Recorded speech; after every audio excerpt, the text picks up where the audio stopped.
กระทำปั้มเป่งมาในอดีตและจะกระทำในเวลานี้วันนี้เสื้อวัดเสื้อวาเสื้อบ้านเสื้อเมืองคุณพ่อคุณแม่คุณครูบาอาจารย์ผู้ประสิทธิ์ประสาทวิชาความรู้สิ่งศักดิ์สิทธิ์ทั้งหลายอันมีพระธาตุเจ้าโดยสุเทพและบุญบารมีของครูบาเจ้าศรีวิจัยเป็นต้นขอกราบอาราธนาและเชิญชวนมาปกปักรักษาพ่อแม่พี่น้องพ่ออุ้ยแม่อุ้ยพ่อตาแม่ยายพี่ป้านาอาลูกหลานเหลนศรัทธาสาธุชนพุทธบริษัทผู้รับฟังรายการนี้ทุกท่านขอสิ่งศักดิ์สิทธิ์ได้มาปกปักรักษาท่านทั้งหลายมีความสุขกายสุขใจเหมือนกันทุกคู่ทุกคนนานแสนนานได้เทินพร้อมกันนี้ขอเชิญชวนท่านผู้ฟังทุกท่านได้ทำเป็นสิ่งที่เป็นสิริมงคลกับตัวกับครอบครัวกับสังคมนั่นก็คือไหว้พระเจ้าไหว้พระธรรมไหว้พระสงฆ์คุณงามความดีความเป็นสิริมงคลไว้กับตัวเหี่ยก่อนพร้อมใจกันว่าโดยตุลุงเนออะระหังสัมมาสัมพุทโธภควาพุทธังภควันตังอภิวาเทมิกราบสวากขาโตภควตาธัมโมธัมมังนัมมัสสามิกราบสุปฏิปันโนภควโตสาวกสังโฆสังฆังนะมามิกราบหันทัพมยังพุทธัสสะภควโตบุภาภคณะมะกะลังกะโลมาเสนะโมตัสสะภะคะวะโตอะระหะโตสัมมาสัมพุทธัสสะนะโมตัสสะภะคะวะโตอะระหะโตสัมมาสัมพุทธัสสะ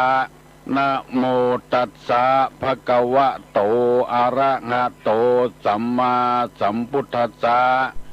พุทธังสรณังคัจฉามิ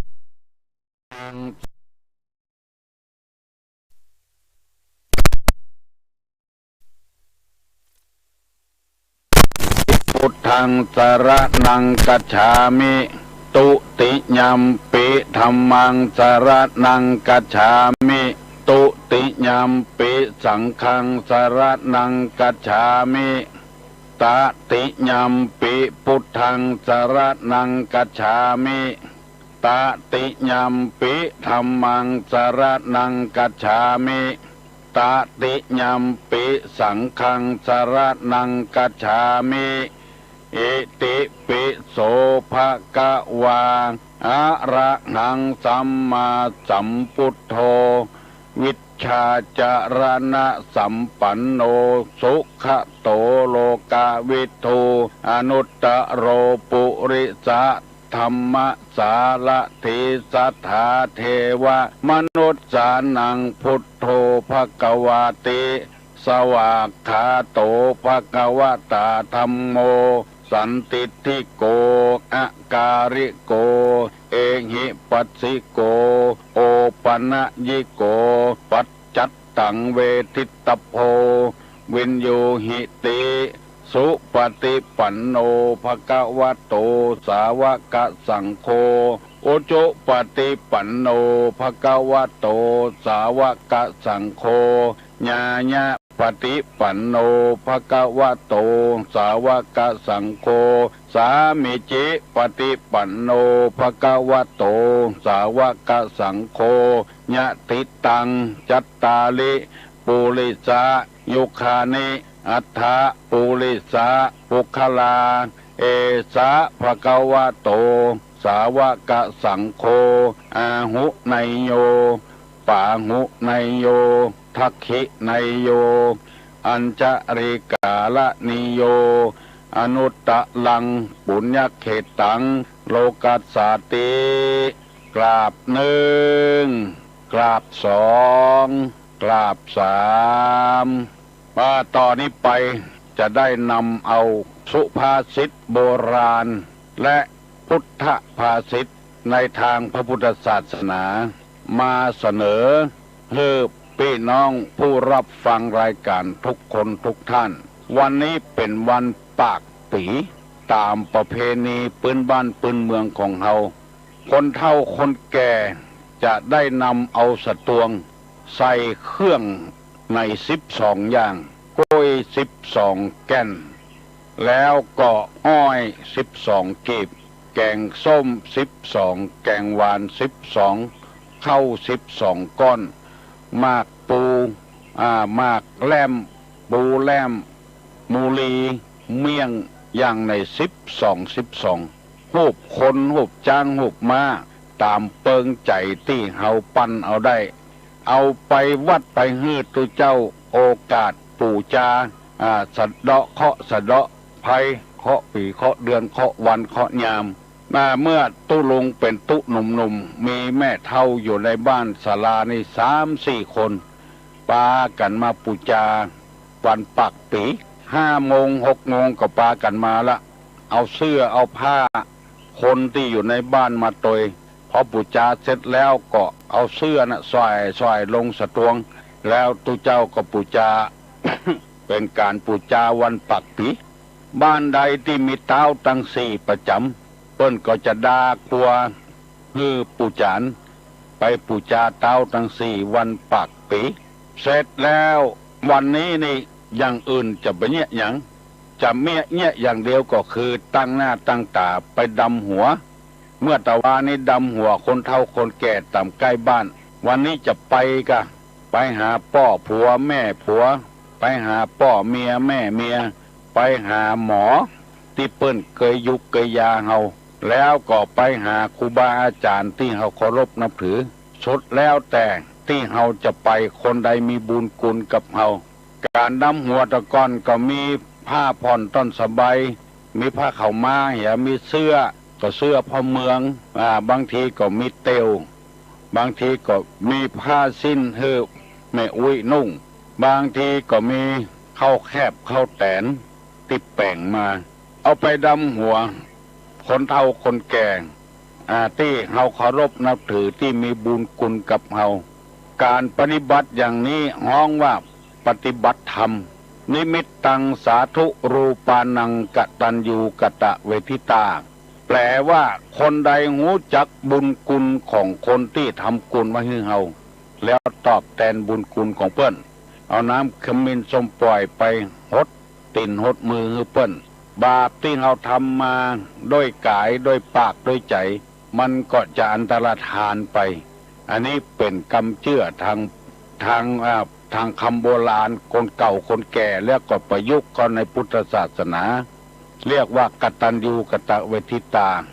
ส้มปล่อยที่มีฤทธิ์ตามที่เราได้ศึกษาเล่าเรียนมาว่าควายทรปีเนี่ยทรปีนี่เป็นว่าบ่ฮู้จักบุญคุณของไผมันมีกำลังมันโจรป้อมันก็มีเจิงควิดกันไปควิดกันมามันจะการป้อมาแล้วปรากฏว่าเอาก้นไปต่ำใส่ต้นส้มปล่อยที่เฮาไปดำหัวนี่นะฟักส้มปล่อยตกใส่หลังมันก็เลยมีกำลังฮึดขึ้นมาควิดป้อมันตายอันเนี้ยคนใดเนี่ยคือป้อคือแม่เป็นเพราะว่าคนทรปีเหมือนกับควายทรปีน่ะทรพีป้อมันชื่อทรพาลูกมันชื่อทรปีควิดลูกโคตรควิดป้อมันตายเพราะส้มปล่อยตกใส่หลังควายทรปีนั่นมีกำลังเพราะฉะนั้นคนเอาชาวพุทธทั่วไปแล้วอันยังก็มีน้ำเขามินส้มปล่อยเวลาจะกินจะทานก็เอาน้ำส้มปล่อยไม่ใช่น้ำเขามินเพิ่นก็ว่าด้วยกันนะน้ำเขามินส้มปล่อยความจริงเขามินบ่ใส่กระส้มปล่อยอย่างเดียวเอาสมาโคตานได้ขึ้นที่จะต่ำได้ย่ำที่สูงได้ประมาทของตานโดยเจตนากับบ่เจตนาการลูกหลานให้ออดอันเอาเขากินก่อนตานนูนบ่ได้แบ่งปุ้นไว้เป็นสัดเป็นส่วนมือไว้ด่วนยับเอามากินบ่มีไผตัดสินว่าอันใดอันถูกก็เลยเอาน้ำส้มปล่อยเนี่ยแพทเนี่ยคือบ่ฮื้อเป็นบาปเป็นกรรมอันนี้เป็นนิยมกันพอออกไม่ออกติดฟังตุลุงบ่เดียวนี่ถ้าจะเป่งไปหลายคน ว่าเป็นจะได้เอาน้ำส้มปล่อยเวลาจะสุมากวดตาในก็น้ำส้มปล่อยเวลาจะหดขอโทษขดศพที่ตายก็น้ำส้มปล่อยโทษที่ทำไปคือเป็นอโหสิกรรมเนี่ยมันแห้งถ้าจะบ่ได้ยินกำเตื้อฟังตุลุงเถอะมันตึงมีความหูไปเตือนน้อยเป็นจะอี้การเนี่ยอย่างก่อนน้ำส้มปล่อยเนี่ยไปสละสลงคนเฒ่าคนแก่บาปนั้นก็จะอันตรธานไปหายไปคนเฒ่าได้หันลูกหันหลานก็บางคนให้แตกให้แตนเขาน่ะคนเฒ่าน่ะโอ้บ่ได้หันหน้าลูกหน้าหลานมาเมินลูกหลานมาหาหูจักบุญคุณของคนเฒ่าคนแก่ให้เขาก็มีบ่เคยหันน้ำตาคนเฒ่าก็ให้ก็เพราะว่าใจดีได้หันหน้าลูกหน้าหลานยามเมื่อเฒ่าเมื่อแก่เนี่ยบ่ต้องการอย่างแล้วต้องการจะให้ลูกให้หลานเนี่ยเอาใจใส่ดูแลรักษาเพราะฉะนั้นภัยที่อยู่กับคนเฒ่าคนแก่พยายามแปลงใจเอาเนอะจะไปให้คนเฒ่าได้ผิดอกผิดใจเตื้อเปิ้นบดาออกทั้งปากก็ด่าทั้งจิตทั้งใจปุ่นคนเฒ่าด่านี่มันเป็นบาปเป็นกรรมกับตัวเฮาพยายาม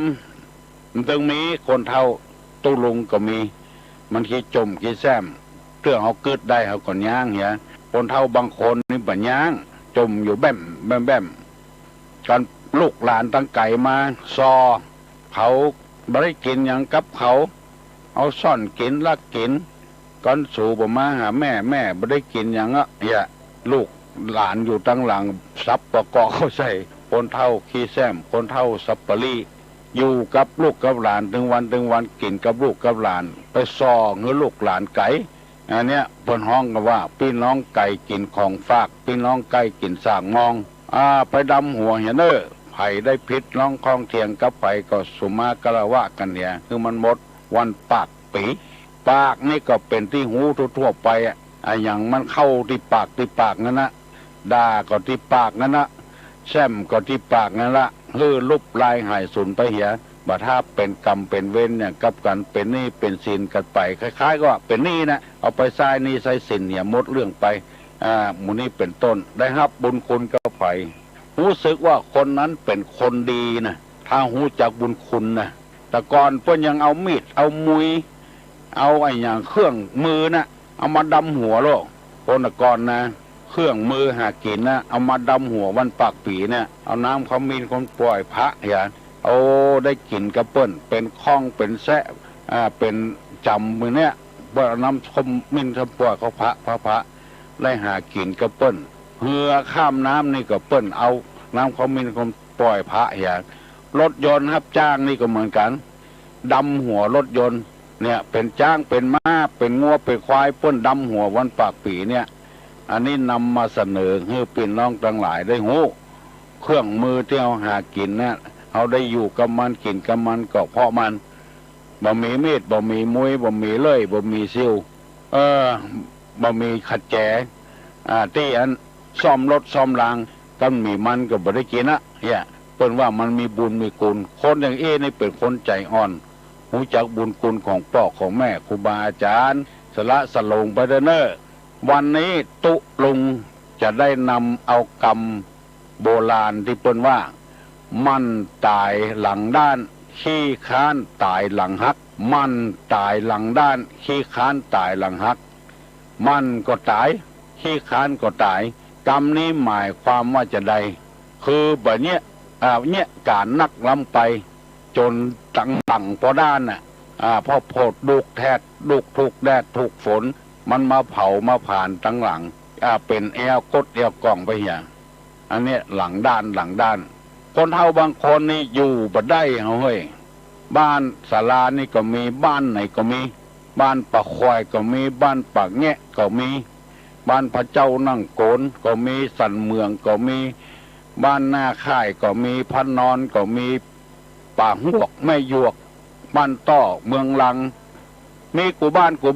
แผ่วละปุนปุ่นบ้านร้องปุ่นแสงล่าบ้านร้องมาตะวาก็มันขยันแล้วก็อันเนี้ยจะตายหลังด้านบ้าน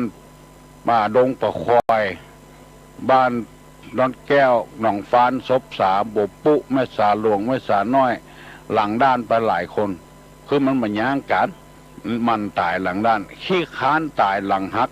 คือมันขี้ค้านไปหลายเตื้อสมมติว่าเขามี3 กระสอบเปิ้นแบกไปเตื้อกระสอบมันขี้ค้าน เอากำเดียว3 กระสอบตายหลังหักไปเหตุก็มีคนขี้ค้านนี่นักแก่พ่องเนี่ยยังก็ขี้ค้านคนขี้ค้านนี่มีลักษณะจะใดมันอ้างไปเลยอ่ะขอเงินนอนอย่างเดียวนะคนขี้ค้านนี่ตู้ลงจะได้นำเอากรรมคนขี้ค้านเนี่ยมาเสนอให้พี่น้องทั้งหลายถ้าไผ่มีลักษณะเช่นนี้ให้แก้ไขตัวเก่าเห็นแสดงว่าเป็นคนขี้ค้านเนี่ยเมื่อเนี่ยการแล้วเมื่อทำงานคิดว่าลำบากเนี่ยบ่ได้จะเนี่ยการก็ขี้ค้านอันเนี้ยสว่านอนเนี่ยเลยนอนเนี่ยก่อน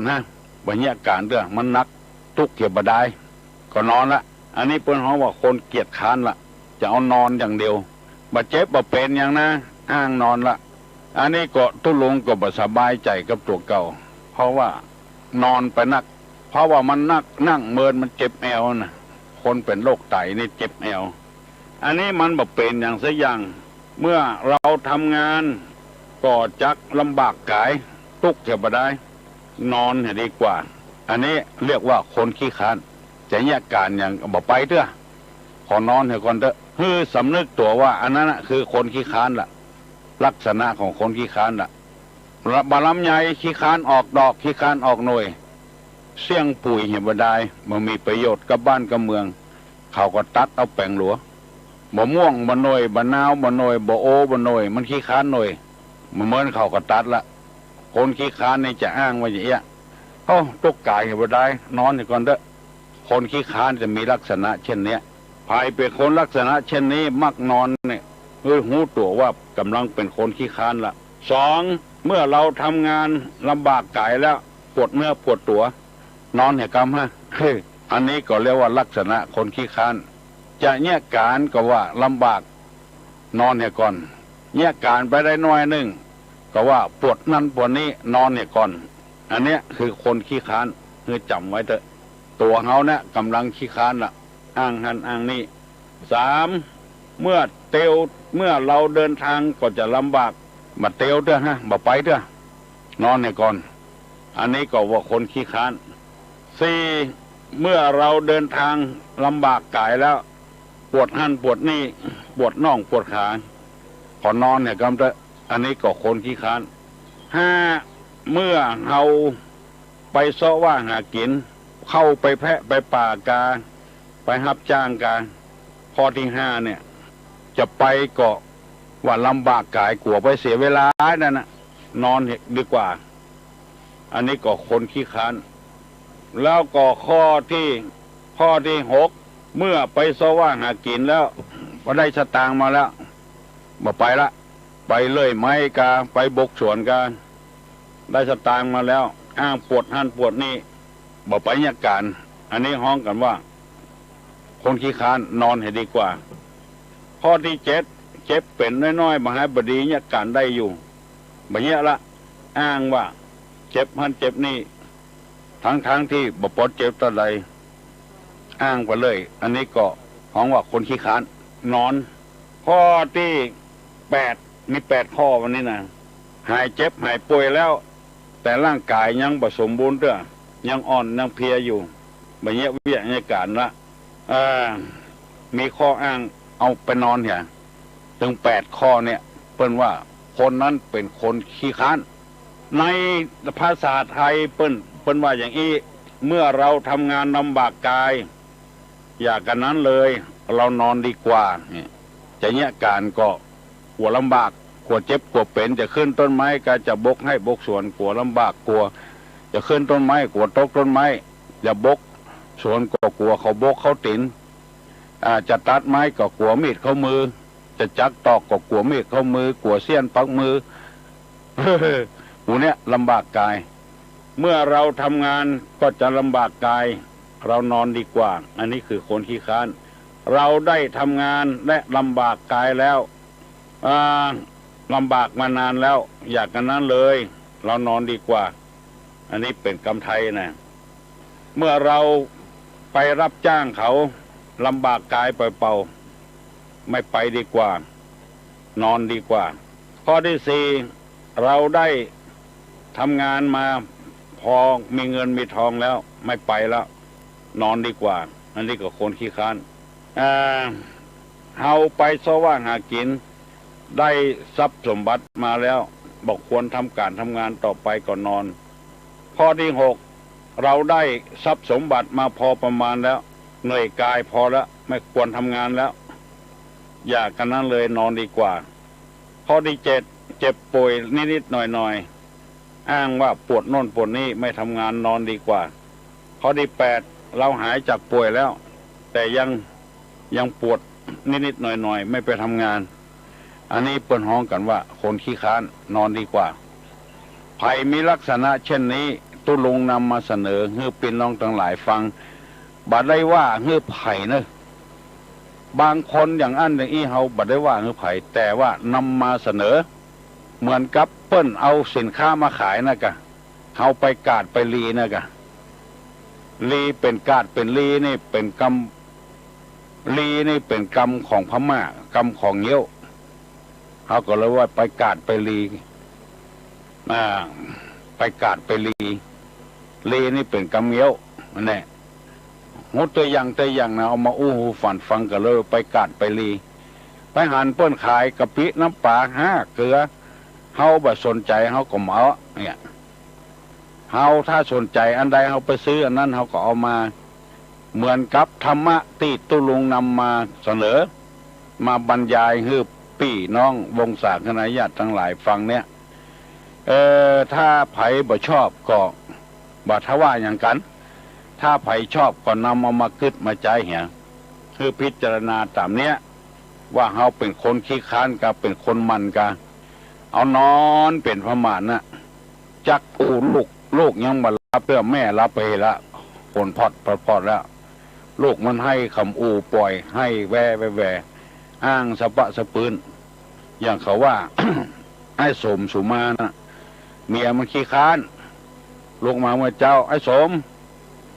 สุมาเตะข้าขอวักเข้าใส่ให้เอาดังไฟให้ก่อนดังไฟแล้วสูไฟดังแล้วสุมาเตะไอ้สม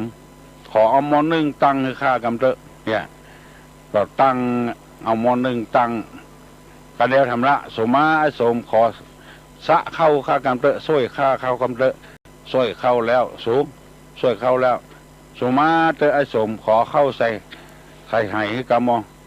ใส่ไหแล้วก็สุมาเตะไอ้สมขอสุมาเตะของ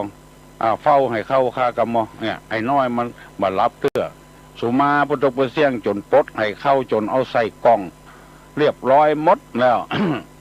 เป็นจะได้ตู้ลุงถึงโอ้เพราะว่าพ่อแม่สอนโน่ตั้งแต่น้อยมาแล้วสะเข้านึ่งดังไฟอย่างสะปะสะปืนอ่ะปดเข้าแล้วกกโคนเอาน้ำมาเหี่ยใส่ถ้วยมาเหี่ยเอาตาหัวเข้าแล้วก็เอาตาไม่ด้ามคนเข้าเวลาจะเอาเข้าใส่กล่องก็เอามือน้ำจุบมือแล้วก็ปั้นเป็ดกันเอาใส่กล่องไว้ไล่กูยังอ่ะอันนี้ก็ไอ้สมก็โดนสุมากูยังอ่ะเปรียวแกงเสร็จแล้วดาขันโตก็สุมาเถอะไอ้สมกินเสร็จแล้วก็สุมาเถอะไอ้สมยกขันโตขึ้นข้ากำมองสะปะสะปืนโอ้จนซักผ้าซักครัวก็สุมาหมดอ่ะ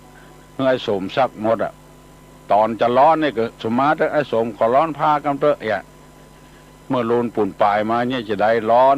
มากันยังกับผ้าถุงขอโทษเถอะบ้านเฮาว่าผ้าสิ้นสมาเถอะไอ้สมขอร้อนสิ้นเลยค่ะกำเถอะโอ้ยจะได้เนี่ยสุมาประดกประเสียงเอาจะกำสิ้นก็กลัวเสียเพียบเอาไม้คิดเติงลูกไม้คิดเติงนี่ละอ่อนบดเดียวบอกให้หูจักกันเนอะเปิ้นจักเปิ้นสารโกยสารเปียดนี่เอาไม้คิดเติงนะเปิ้นจะเอากว้างเป็นขี้ฝอยไปเหี่ยเป็นขยะไปเหี่ยเปิ้นอย่าเอาตังผิวมันนะมาสารอันนี้ไม้คิดเติงจะมีตาเก่าไม้คิดเติงเนี่ยก้อนสิ้นเมีย อย่างเพื่อนเดินพาเลท นำดังหน้าต้มต้มต้มต้มต้มมาเพียติ่งก็ได้ผ้ามันหลุดกะให้สมตากหงายลงตกกันไดพุ่นด่าตัวเก่าอ่ะหาจะตายกับสุมาเนี่ยบ่าอันเนี้ยที่เขาว่าหาจะตายกับสุมาเนี่ยเป็นว่าไอ้สมมันเอาไม้คิดเติงไปก้อนผ้าถุงเมียแล้วก็ผ้าถุงรุดตากหงายลงคันไดพุ่นให้จะตายกับสุมาเนี่ยอันนี้คนขี้ขานมัดอ่ะบอกว่าปอดใจบอกว่าไม่ยิงตุเจ้าอยู่วัดก็เหมือนกันลูกควายอ่ะอย่างหมูเนี้ยลักษณะคนขี้ขานถ้าภัยมินิสัยอย่างนี้คือปรับปรุงคือแก้ไขจะฟังธรรมก่อขี้ค้านจะไปวัดก่อขี้ค้านใส่แก้วทั้งสามก่อประจ้างใส่แก้วทั้งสามเป็นว่าอย่างมันมีกรรมมาเนอใส่ปุ้นแรกว่าอารังหังปุ้นที่สองว่าปัจจตังปุ้นที่สามว่าเนี่ยทิตังกรรมมันมีเนอใส่แก้วทั้งสามนะว่าดังๆอารังหังปัจจตังเนี่ยทิทังใครจำมาได้เพื่อก็จดไว้เห็นเนอปุ้นแรกว่าอารังหังปุ้นที่สองว่าปัจจตังปุ้นที่สามว่าเนี่ยทิตังอารังหังปัจจตังเนี่ยทิตังอารังหังปัจจตังเนี่ยทิตังจำไว้เนอะมามีนะตู้เจ้าอวดลวกจังตุลุงเลยนะนำมาเสนอนำมาสอนเปิ้นมีกรรมของเปิ้นกูกรรมอ่ะอันนี้บอกเงือปีเงินน้องต่างหลายไว้ภัยมีลักษณะอย่างอี้เนี่ยแสดงว่าเป็นคนขี้ค้านละว่าขยันละคือปฏิบัติไปตามนี้คือหนึ่งบ่ลำบากกายจะเนี่ยการเนี่ยงานทำไปเด้อบักกลัวลำบากบัดทีเขาออกกำลังเป็นหมู่ยังบักกลัวลำบากมันม่วนกันก็เปิดเพลงเนี่ยจะเนี่ยอย่างอื่นนี่กลัวลำบากกายแล้วบัดเนี่ยการเอานอนเป็นพระมารนอนนักในกบดีนั่งนักกบดีเตียวนักกบดีเอาหมอกปอพให้พอดีเนี่ยนอนพอให้พอดีเนี่ย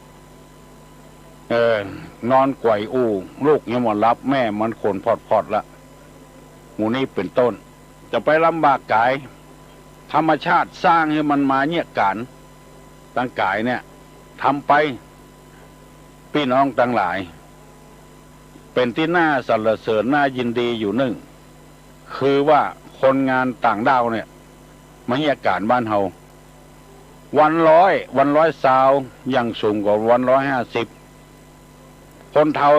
ไทยเนี่ยชอบใจคนงานต่างดาวเพราะราคามันถูกกินเปิ้นก็บ่กินอย่างนักกันนะพริกเกลือเฮียกินก็เข้าไปละมีกำลังละบ่ให้พอดีผู้กินไปละวัน100ซาวเนี่ยมีเงินเก็บส่งไปทางบ้านถ้าเมียมาก็ส่งไปให้ผัวมาก็ส่งให้เมียลูกมาก็ส่งให้พ่อให้แม่มาก็ส่งให้ลูกให้เต้าถ้าบ่เชื่อตุลุงลงไปถามเถอะได้ยินข่าวว่าคนที่มาขายแรงงานเนี่ยคนต่างด้าวเนี่ยมาอยู่เมืองไทยเนี่ยฟังตุลุงว่ะ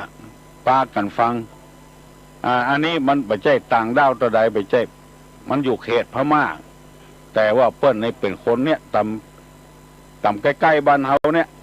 เมืองไงอย่างเนี้ยเมืองเจียงตุงเมืองอย่างหมู่เนี่ยบรรยากาศบ้านเฮาเปิ้นมีเงินเนี่ยเปิ้นบักคั้นตะวันฮ้อนเพ่งก็เนี่ยการอยู่กบหันเปิ้นเจ็บเปิ้นเป็นอะไรอย่างกินเปิ้นก็บ่กินทีอย่างเฮามูลีก็บ่สูบเหล้าก็จะกินพ่องบ่กินเป๊ะปะหายอย่างเฮาอันนี้ของคือคนมั่นขยันอันนี้ในตามพุทธภาษิตเป็นว่าอย่างนี้จะไปกลัวมันลำบากจะไปกลัวมันลูกมันยากร่างกายนี่สร้างมาให้ยาการหมดข้อแขนตั้งแต่เก้าแห่นี่ก็มีข้อต้วงได้ข้อศอกนี่ก็ข้อพับแล้วก็นิ้วมือแถมมีข้อแขนแถมโป้งได้นิ้วมือก็มีข้อแต่ละข้อเนี่ยเพิ่นสร้างมาให้ทำงานหมดบัดใจเป็นอาวุธอย่างเสียอย่างอาวุธของคนนี่บ่มีเสียอย่างควายนี่ยังมีเขาโจนกันขี้กุ้งก็มีแข้งดีดกันม้าก็มีแข้งดีดกัน หมูก็มีปากบุญหมาก็มีเขี้ยวเสือมีเขี้ยวมีอาวุธหมดคนเท่านี้บ่มีอย่างเอาเป็นอาวุธมือก็บ่ใจมือสร้างมาไว้หื้อยการตีนก็บ่ใจสร้างมาไว้หื้อเตียวอาวุธของคนนี่ก็คือสติปัญญานะอาวุธของคนเนี่ยการวันค่ำได้น้อยคนที่ใจสมองได้นักอย่างที่ได้ยินข่าวว่าเปิ้นก่อมอบกันเปิ้นจ้างกันไป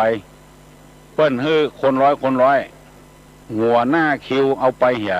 10 บาทแล้วก็คนได้ไปก่อมอบได้90 บาท10 บาทถ้า10 คนก็ได้100 บาทละถ้า20 คนก็ได้200 บาท30 คนก็ได้300 บาทคนกินหัวคิวแบบนี้อย่างสักอย่างได้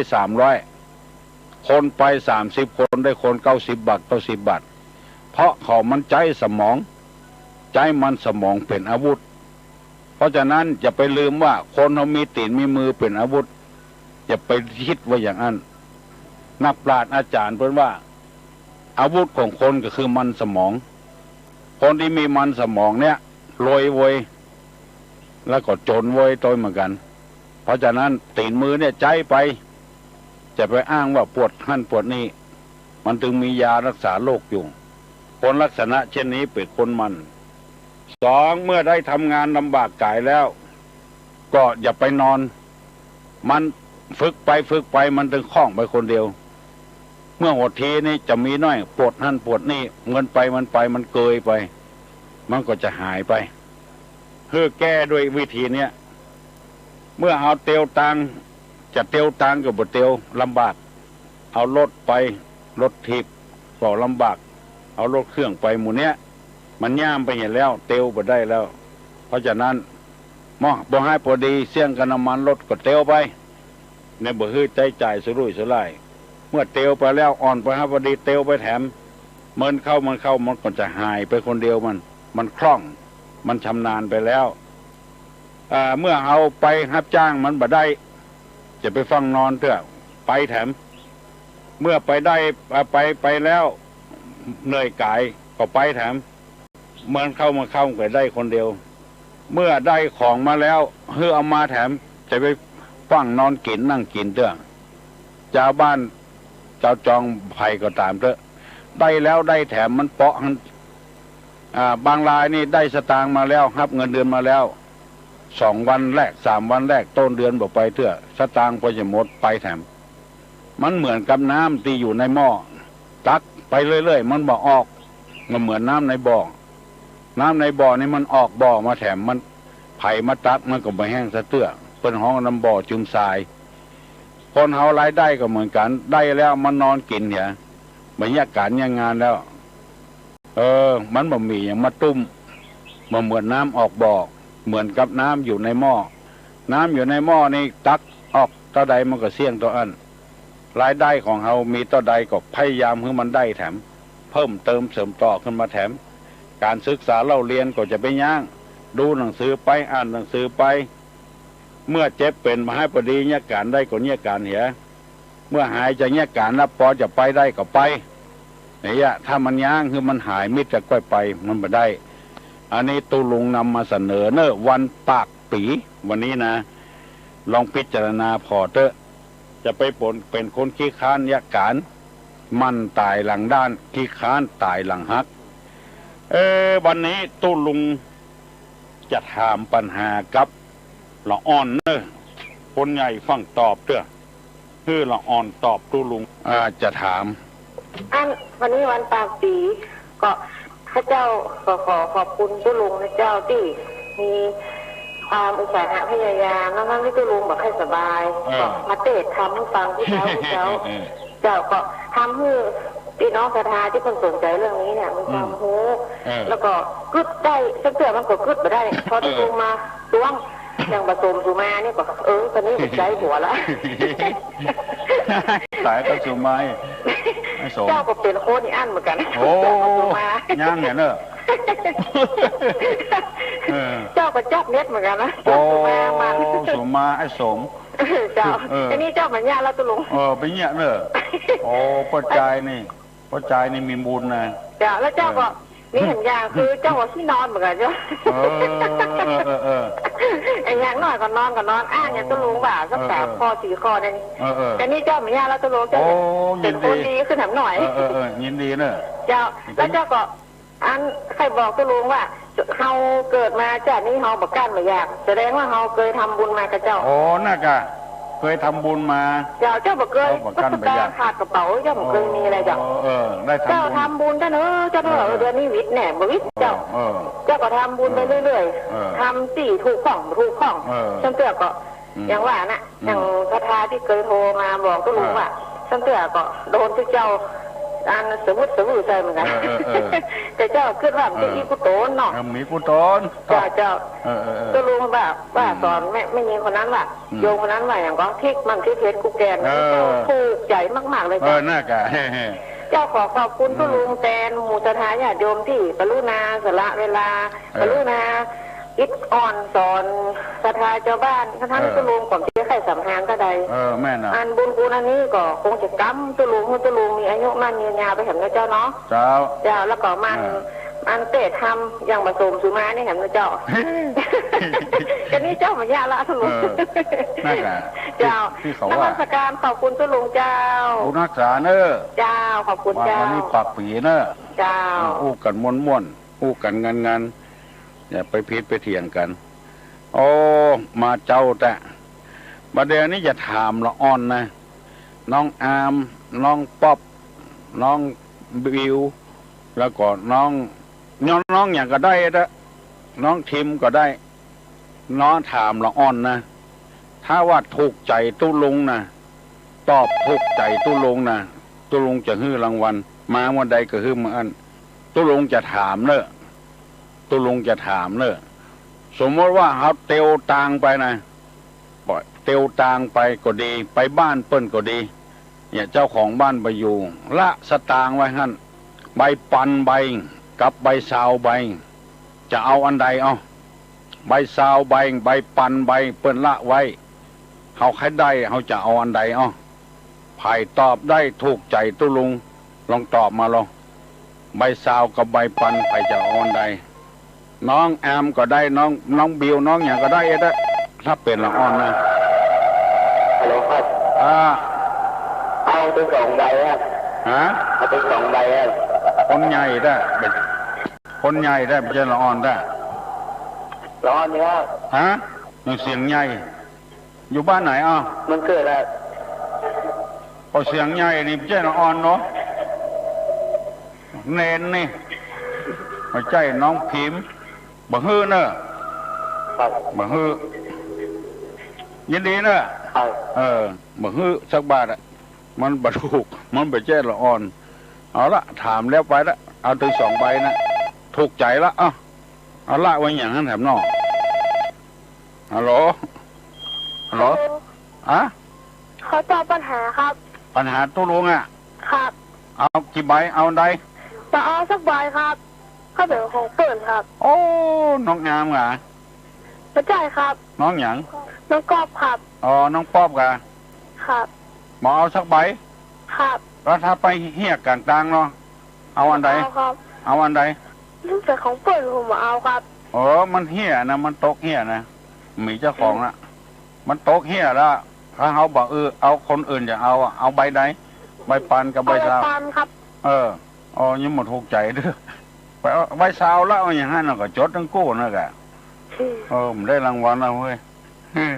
น้องป๊อบกะครับยินดีเนอะครับวันหน้าตอบแถมครับดีแล้วตอบตุลุงมาแล้วมันเกิดตอบถูกใจแล้วบ่ฮื้อรางวัลเพราะไปใจละอ่อนเป็นคนใหญ่จดถึง2นะกะได้ปัน2ปันกับซาวก่อนน่ะแล้วไผ่จะตอบอันอย่างมาแถมอย่างกับตู้อุ้ยมาตอบมามาวันนี้ดีใจนะวันปากปีนี่นะมามีอย่างเต้าได้เงินสักเท่าใดก็ไม่ยินดีนะไม่ออกมาบอกว่าเคยใจผัวใจไอ้สมคำนี้แบบเนี้ยเราฮัลโหลกับนมัสการตุลุงเจ้า ยันกำบังเพยเป็นแหวนบัตรนั่งฟังเหยียดแข่งของบรรยายกันเนี่ย ครับลุงถ้าได้สตางค์เนี่ยเจ้าไปทำบุญให้เจ้าของที่มันโตกว่าจ้ะเอาไว้เหี่ยก่อนเนาะเอาไว้เหี่ยก่อนแล้วไปทำบุญให้เจ้าของที่เนี่ยโตกว่าจ้ะขอทำบุญนี่ไปถึงเจ้าของเงินที่โตนี่อันน้องป๊อบว่าบ่เอามันบ่มีเจ้าของแล้วเอากะถ้าไปหาบ้านกับเปิ้ลนี่บ่เอาเนาะบ้านนี่บ่เอาเกิดไปตาแล้วเจ้ามีงานเป็นหลวงแล้วเข้าห้องน้ำเงินไปเต็มกระเป๋าแล้วเอามาให้เจ้าของบ้านถ้าเป็นคนต่างนี่ทำบุญให้คนที่เสียโตหายครับรายแล้วเจ้าทำเจ้าตะกี้ตุลุงว่าผิดไปแต่บ้านเฮียต่างๆแล้วจ้ะบรรยายกำเนิดแล้วบัตรนั่งฟังเหยียดแข้งบัตรนั่งฟังเหยียดแข้งเนาะอุ้ยตังป่อตังป่อมันจังแหวะตัวลุงนะตัวลุงเก่าแม่เฮ้ยฮะเฮ้ยไม่อุ้ยตังป่อเนี่ยไม่อุ้ยตังแม่นี่แบบหุ่นหนาวอิ่มแบบหุ่นหนาวอิ่มตีนแจ้มือแจ้ตอนกินนั่นเป็นก่อนเตี้ยน่ะตัวลุงตัวลุงฝนตกก็ตกน้อยเดียวโอ้ยตกหน้าเจ้าที่ไหนอ่ะหางโดงอ่ะมันแต่ปูอ่ะมันประมาทฝนตกหนักฟ้าแม่ฟ้าห้องน้ำพ่นโลกเจ้าลึงแม่ริมไม่พ่องที่เอาดอกมะโจกไว้ใส่การให้ตุลุงอ่ะดอกไม้โจกเนาะตุลุงจำก็บัดเจ็บบัดโจกไม้โจกเนาะมีโจกไม่ลาบจะปิกปอกขามแล้วเป็นอันออกแสดงบัตรใบกระแสนั่นแหละจนแล้วหมดเลยเขาได้กับขนาดอ่ะเจ้าแหละคณะวิทยุก็ได้อ่ะบรรณาการแล้คณะดอกประจุไปเนาะได้อย่างมากได้เป็นแผดเป็นแช้หนูมันเกินราคาลูกเจ้าเจ้าแบบเขา108เจ้าถามเขาได้รถถีบได้วิทยุได้นาฬิกาได้สเปด108,900อันอย่างนะคะหมดละหมดลึงเป็นการได้ตุลุงแต่ใส่ชุดแดงตึกการโมตึกอ่อนตึกโตตึกแม่นะลูกหลานตุลุงมดนะลูกหลานตุลุงกะตุลุงเป็นยังแม่อุ้ยจันโสมแม่อุ้ยจันโสมเป็นญาติธรรมกะเป็นอยู่จุกอยู่กะวันนั้นไปคงแม่เนาะมากะแม่จันโสมปะแง่นะเจ้าเป็นญาติธรรมเจ้าเพื่อนมีลูกเพื่อมาบวชตุลุงหมดอ่ะลูกบ่าวนะไม่ยิงมาบวชญาติธรรมกันญาติธรรมจ้ะมันเหนือมันใต้กันนะตัวทีมได้เขาได้คนกันหลอดไฟเกียร์ขันตะลุงมันเกิน5 บาทไปหมดหรอเจ้า108จะถามเขาเนี่ยชาวบ้านจะไปเอาอย่างเพื่อนไปได้อยู่เนาะแม่นเนาะชาวบ้านถึงได้ทำบุญไปเตยตุลุงนะคะทำบุญเจ้าเงินนั่นกับไปไหนหรอเจ้าเอาเปาะเงินมูลนิธิมอดเจ้าละอ่อนกับมาเอาตังค์สักบาทอ่ะเอาดอกกระจกไปขอมันได้เถอะ16นี่นะเตือนเอาตุลุงเนาะมาจัดการเจ้าบ้านป่าปูเนาะดีใจที่มีคนฟังแล้วเข้าใจฮัลโหลมาจัดการเจ้าตุลุงจำได้กับเจ้าแต่ว่าไปย้ำหัวตุลุงอ่ะคำน้อยเจ้าคำน้อยบอลร้องเจ้าจำได้ละดีใจขนาดเลยที่ป้าตุลุงหม่นอกหม่นใจได้เจ้าแต่ว่าต้องทายหูกับตุลุงไปเรียนมันบอกว่าจะเอาไปอัดชื่อเอามาส่งให้ตุลุงเนอะจะได้เป็นพยานว่าญาติธรรมทางวิทยุเนาะและถ่ายรูปพร้อมกันกี่เข้าไงล่ะยังเจ้าเรียนได้จะรู้เจ้าโชคดีบรรปากปีคือม่วนอกม่วนใจกับกันเนอปากม่วนม่วนจาหวานกินข้าวลำกินน้ำลงตุลุงดีใจที่ใจผัวเนี่ยการนะปัจจัยนี่มันมีบุญนักหรือไม่ยิงนะจะไปว่าคือไม่ยิงก็ปัจจัยมีสิทธิเท่าเดียวกันบ่ได้มันเป็นธรรมชาติแล้วแม่กระปูเนี่ยมันเป็นท้องจะเป็นคนอย่างจะไปใจคือเปิ้นเนี่ยการนักลำไปฮินดูเปิ้นเกิดมาแถมชาติเนี่ยคือระวังเด้อเปิ้นจะใจเขาจะล็อกเนี่ยใจกันพ้องอันใดที่ไม่ยิงเนี่ยบ่ได้ทำมาได้ก่อนใจคือปวดใจเนี่ยได้อันนั้นเป็นธรรมดา ใจเอานี่มันบ่ได้มันบ่ดีหันเปิ้นว่าเปิ้นใจอ่อนน้ำไปกับไปใจหัวเปิ้นน้ำไปก็บ่ดีขอฝากไว้เนอะไม่ยิงตั้งหลายกูคนที่ฟังตุลุงวันนี้นะที่เคารพและศรัทธาเลื่อมใสในตุลุงก็ในคำสั่งคำสอนหมู่นี้ก็จะไปเนี้ย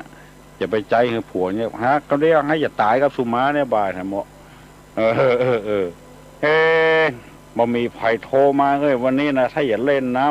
ำมันนี่ก็อ๋อเจ้าเจ้าตัวโอ้ยวันนี้วันปากปีเนาะเจ้าขออู้เรื่องกระจายกับไม่ยิงอันบารมีบ่เหมือนกันที่กระจายนี่อันตามที่แม่น้องสอนไว้นะเจ้าถ้าเดือนจีปีใหม่นี่เปิ้นคือเอาน้ำเขามีสมปล่อยสารสลงกระจายหรือว่าคนที่เป็นสามีเห็นซ้ำนะเจ้าเปิ้นสอนมาจากอันแต่แตนว่ายังได้น้ำได้เหลือเพราะเปิ้นมีบุญนักอย่างเป็นบุญนักเจ้าเป็นตำรวจเป็นทหารเป็นหัวหน้าคนเจ้าเป็นแม่ยิงไปเป็นแก่บ้านก็เป็นบ่ได้เมินเป็นกำนันก็บ่ได้เมินกันเดียวผัวขางนะเมาะเนี่ยไปลำวงไปกินเหล้าเมายาผัวอยู่ทางบ้านขางเนี่ยสู้ผู้ชายบ่ได้เนาะเป็นได้เมินขอทำความดีเถอะพูดถึงเรื่องบวชเปิ้นก็ได้ห่มผ้าเหลืองน่าจะบวชก็ได้แต่แค่ได้นุ่งขาวเป็นไม่ชีก็เป็นที่สุนีก็ได้แต่บ้านเฮานี่เปิ้นบ่ฮื้อมีละไปบวชศรีลังกาบุญไปไหนคนเดียวก็มาได้เหมือนพ่อใจเนาะบารมีนักอันวันนี้ปากปีเนาะเจ้าอู้เรื่องมนูนเนาะเจ้าแกงมนูนกินเมื่อเจ้าหน่อยไปกินมาแล้วมนูนมันบ่ถูนเนาะต้องหนุนขนุนน่าจะแกงขนุนเจ้ากินข้าวแกงขนุนเจ้าเข้าวันนี้ไปผู้บ้านเดี๋ยวต้องเจอเจ้าเจ้าวันนี้ปากปีก็วันปีใหม่แล้วนะเจ้าก็ขออย่างไงดีขอนมัสการของตัวอุ้ยสบายขึ้นนะเจ้าหายนี่มันตึงหายแล้วเนาะแต่สบายขอรู้สึกอยู่สบายเนี่ยเจ้าพญาติตัวนี้จะปาตายอย่างเดียวเจ้าแต่ว่ามีกำลังใจม่วนใจมืดหมอหนึ่งโทรมาเอายินดีเนอะบุญรักษาเนอะตลอดปีคือมีความสุขแกงมนูนเนอะแกงมัดเจ้าก็ได้แกงมัดตอนก็ได้แกงสู้กันอย่างมันหนุนอกหนุนใจไว้แกงขนุนฮัลโหลนมัสการตุลุงเจ้า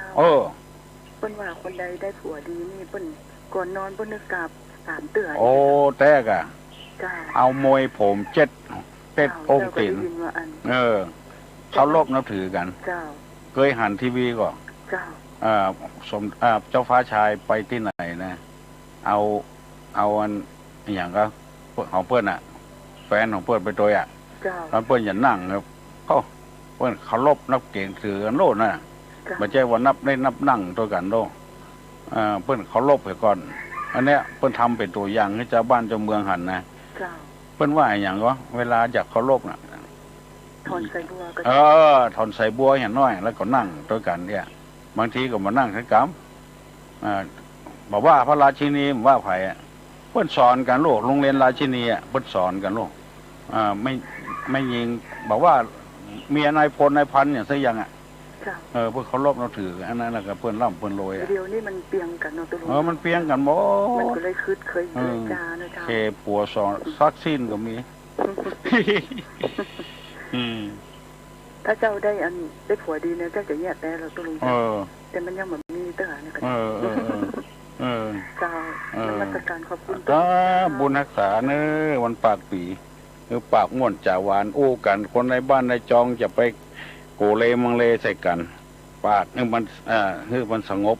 ร่มเย็นเป็นสุขเอายกมือไหวเนอตุลุงจะปั่นปอนแล้วเนอ